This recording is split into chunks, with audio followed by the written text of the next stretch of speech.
And I started this because people were very interested in sustainable landscaping, low input landscaping. But then the interest in pollinators grew tremendously as people became aware of the threats and concerns over bee health and bee decline.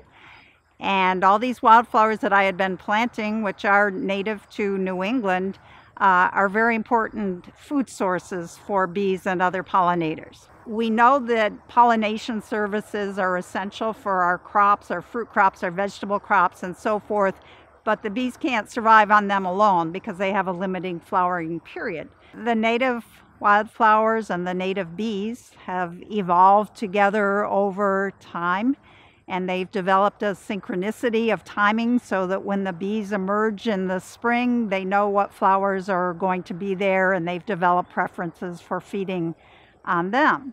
However, with climate change, that may break some of those cycles in terms of maybe the bee is cued by soil temperature, whereas the flower is cued by air temperature or day length, and those cues may differ a little bit, not only from year to year, but in the long term in terms of climate change. It could change when a bee emerges in relation to when a flower is in bloom.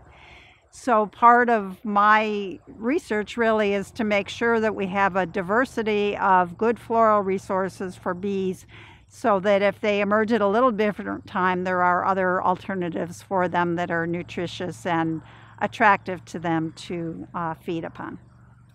Unfortunately, most wildflowers don't flower the first year, and so people get discouraged. It's hard to tell the wildflowers from the weeds, and a lot of people get discouraged and abandon the project at that point. But if you have enough patience, the second year you'll start to see more species coming into bloom, and the third year you'll get a really beautiful mix of species. And usually we would mix 17 to 25 species in a seed planting, and then we like to see which ones are competitive with which and which ones are compatible with which. The end result of this research really is to have recommendations for people who want to do this on their own land. And there's already been a huge interest amongst landowners and everybody from home gardeners to restoration project managers in terms of how best to establish these broad scale, diverse, dense wildflower plantings to support pollinators.